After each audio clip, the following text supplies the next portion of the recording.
Alright, what's up guys? I hope you guys are doing great. Today, I'm going to share with you guys a method that I use for myself and my clients when it comes to creating a meal plan. This method only involves 5 simple steps, so after this video, you have no excuse to say that you don't have the knowledge to create a meal plan.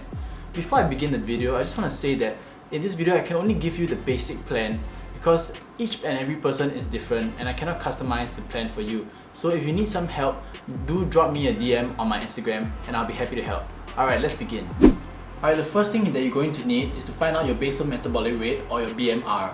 The best way to obtain this is by measuring it with a machine, but if you don't have access to one, don't worry, you can always use the online calculator and I've linked one down below.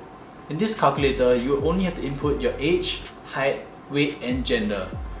If you know your body fat percentage, that's even better. You can input it in the Catch-McArdle equation that is in the calculator.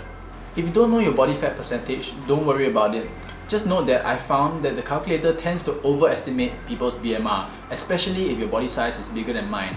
For reference, I'm 1.71 meters and I weigh 65 kilograms. So if that's the case, then you just have to minus about 150 to 200 calories off that number. The next step would be to determine your calorie intake based off this number. If you're exercising daily like me, what you want to do is to consume the number of calories that's equal to your BMR.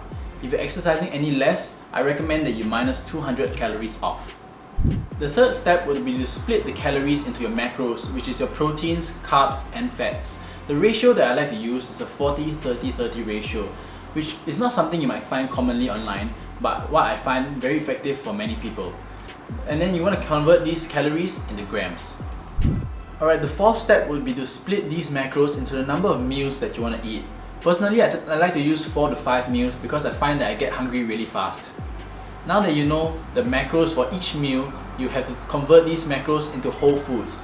For example, if I know that for lunch I allocated 50 grams of protein and 45 grams of carbs, I know that I can enjoy 200 grams of chicken breast and a bowl of brown rice for that meal. All these numbers can be found easily online. And there you go, now you have the knowledge to draft out your own meal plan. So what are you waiting for? Go get cracking and I'll see you in the next video.